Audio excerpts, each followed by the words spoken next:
안녕하세요. 잡시광입니다. 일본 양대 항공사가 감염병 사태의 충격에 무너져 내리고 있습니다. 일본 양대 항공사인 전일본 공수와 일본 항공이 올해 사상 최악의 실적을 기록해 부도 위기에 처해 있다는 소식입니다. 21일 일본 NHK에 따르면 이날 ANA는 2020년 올해 약 5조 4천억 원 규모의 적자라고 밝혔고 일본 항공도 약 2조 4천억 원의 순손실을 기록할 것으로 보인다고 보도했습니다. 이는 2009년 글로벌 금융위기 때 최악의 실적이었던 6천억 원 적자의 10배에 달하는 규모입니다. ANA가 역대 최대 규모의 적자를 예상하는 것은 감염병 발생 이후 국제선과 국내선 탑승자 수가 지난해 같은 기간에 96%, 84%씩 줄어든 탓입니다. 정부의 여행 장려 프로그램인 고투 트래블 효과로 일본 국내선 탑승자 수는 조금 늘었다고 하지만 이로 인해 일본 내 감염병 확진자는 더 늘어났습니다. 따라서 국제선 탑승자 수는 늘어날 기미가 보이지 않고 있는데요. ANA는 이번 달에도 국내선 운행은 반토막이 났고 국제선은 90% 이상 운행 중지가 되면서 회복이 불가능해 보입니다.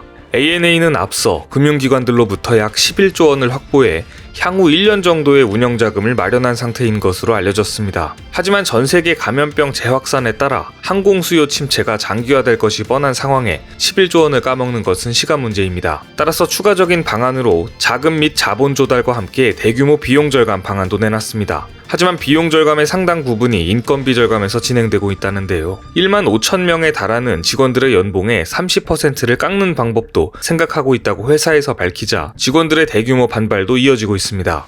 또한 감염병 사태를 회복한다고 해도 당분간 여객 수요가 회복하기 어렵다고 판단해 여러 가지 방법을 총동원하고 있지만 갈수록 일본으로 입국하는 사람들은 줄어만 가고 있습니다. 결국 ANA는 버티다 못해 일본 정부 계열 은행에서 약 4조 3천억 원의 자금을 조달할 예정이라고 밝혔습니다. 안 그래도 일본의 나라 빚이 갈수록 늘어 전 세계 최고 수준을 달리고 있는데 1위를 더욱 굳건히 지키도록 도와주는 모습입니다. 그런데 이 시점에 일본에서 또 하나의 혈세 낭비 사건이 터졌습니다. 교도통신에 따르면 일본 최초의 제트 여객기 국산화 사업이었던 스페이스 제트가 사실상 실패로 끝났다고 보도했습니다. 이 프로젝트는 10년간 11조 원 이상을 공중에 날려버린 역대급 실패 사업이 된 것인데요. 스페이스 제트는 10수년 전 일본의 경제산업성 주도로 시작된 국가 프로젝트였습니다. 이 사업은 일본의 산업 역량을 결집해 90석짜리 소형 여객기를 국산화하겠다는 목표로 2008년 공식 출범했습니다. 원래 계획했던 개발비는 1,500억엔, 한화로 1조 6천억 원입니다. 납품 예정일은 2013년이었습니다. 정부가 개발비의 3분의 1인 500억엔을 대고 미쓰비시 중공업이 주도하에 일본의 여러 대기업 등이 투자한 민관 일체의 야심찬 프로젝트였습니다. 사실상 스페이스 제트 사업은 일본의 자존심을 세워주는 사업이었던 것이죠. 일본인들은 항공, 비행기에 대한 야망이 있습니다. 많은 일본인들은 1962년에 나온 일본 최초의 프로펠러 여객기 YS-12를 아직도 기억하고 있습니다. YS-11은 1964년 도쿄올림픽의 성화봉송에 사용됐는데 1964년 운행을 시작한 세계 최초의 고속철 신칸센과 더불어 일본 국민들에게 전후부흥의 상징으로 남아있습니다. 따라서 스페이스 제트 사업은 일본인에게 전쟁 전의 일본 항공기 산업, 1964년 도쿄올림픽의 영광과 일본 경제의 부흥을 떠올리게 합니다. 원래 스페이스 제트는 아무리 늦어도 도쿄올림픽이 열리는 오래 전에 납기가 끝날 예정이었습니다. 여객기 납기와 올림픽이 예정대로 됐더라면 1964년에 이어 또 한 번 일본산 여객기가 성화봉송에 사용될 수도 있었을 겁니다. 특히 이 사업은 아베와 연관성이 높은데요. 2006년 아베 1기 내각 때 경제산업성 주도로 이 사업이 본격 추진됐습니다. 2008년 이후로도 사업성이 희박하다는 비판은 계속됐지만 일본인들의 허영심을 자극시켜주는 프로젝트인 만큼 계속 유지가 됐습니다. 또한 아베 전 총리에게도 1964년 일본에 부흥을 알린 도쿄올림픽의 추억이 매우 강렬했던 것 같습니다. 아베는 1964년 초등학교 4학년생으로 도쿄올림픽을 경험했던 것을 인생 최고의 추억으로 꼽고 있습니다. 심지어 그의 책에서는 그 당시의 기억을 아주 길게 설명하고 있다는데요. 아베 입장에서는 이 위대하고 아름다운 나라의 영광을 다시 한번 세계에 알리는데 도쿄올림픽과 국산 제트 여객기가 최적의 무대와 소재였을 것입니다. 1964년 YS-115 성화를 봉송했듯이 최초의 국산 제트 여객기로 2020년 도쿄올림픽 성화를 봉송한다면 얼마나 멋질까. 아베 총리는 이것을 꿈꿨을 것입니다. 하지만 아베의 사퇴와 함께 이 사업 또한 몰락의 길을 걷게 되었습니다. 스페이스 제트는 당초 2013년 납품할 예정이었지만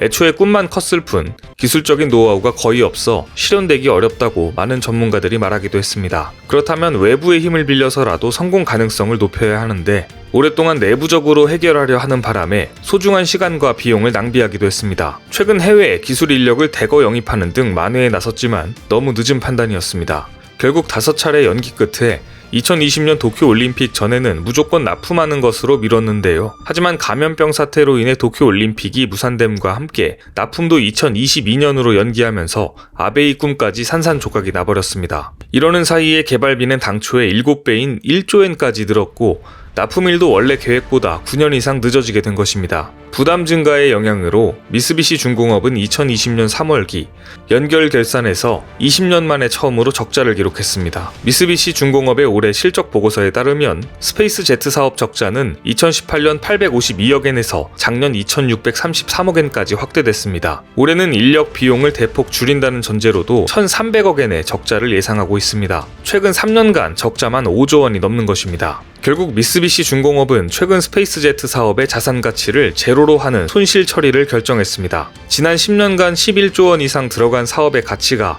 0원이 됐다는 의미입니다. 이 프로젝트는 10년간의 세월과 11조 원의 돈, 그리고 거기에 포함된 세금만 날린 것이 아닙니다. 헛된 방향에 소중한 자원을 쏟아붓는 바람에 이른 기회비용까지 합치면 아마도 수십조 원의 손실을 남기고 끝나게 될 것으로 보입니다. 이렇게 수십조 원의 손실을 기록하면서도 일본은 항공사업을 벌이지 못하고 있는 것 같습니다. 일본은 자국의 항공산업을 살리기 위해 특단의 조치를 내렸습니다. 일본 정부가 감염병 유입을 억제하기 위해 강화해온 입국 규제 수위를 한층 더 낮추면서 규제 강도를 낮추기 시작한 것인데요. 중국, 대만 등 경제적 관계가 강한 국가와 지역을 대상으로 비즈니스 관계자 입국을 허용한 것입니다. 심지어 규제를 심하게 하던 한국까지 그 대상에 포함시키며 평소와는 다른 모습을 보여주고 있습니다. 지난 8일부터 기업인 입국 시 격리를 면제하는 특별 입국 절차를 시행하기로 한 것인데요. 지난 3월 양국이 입국 규제를 시행한 후 7개월 만에 입국 규제가 사라지면서 향후 관계가 어떻게 될지 주목되고 있습니다. 한국 기업인들은 비즈니스 트랙 제도를 이용하면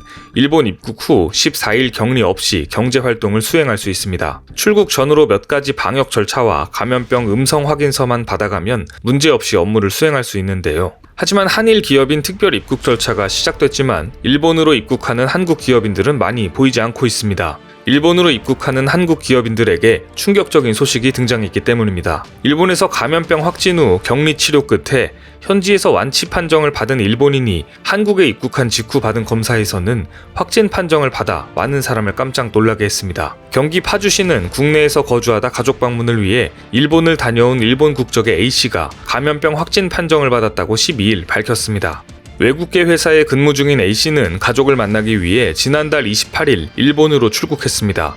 그러나 일본 도착 직후 공항에서 받은 감염병 검사에서 양성 판정을 받고 11일간 격리 치료를 받았다는데요. A씨는 이후 지난 9일 음성 판정을 받고 일본 내 자택으로 귀가 후 11일 국내로 입국했습니다.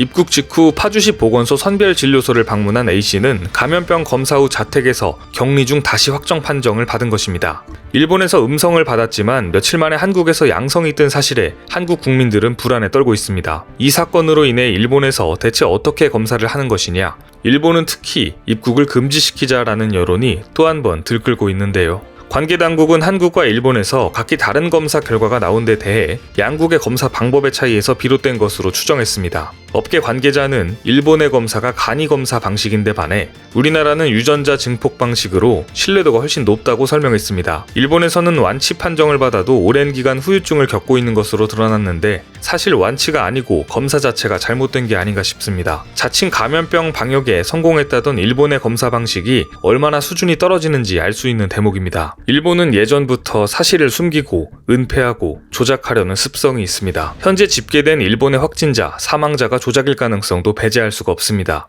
불가피하게 일본으로 입국해야만 하는 한국 기업인들은 이런 점들을 모두 인지하고 항상 건강관리에 조심해야 할 것 같습니다. 오늘 준비한 소식은 여기까지입니다. 댓글을 통한 여러분들의 많은 의견 기다리겠습니다. 많은 분들의 생각이 모였을 때 진정 가치 있는 지식이 완성될 것입니다. 시청해주셔서 감사합니다.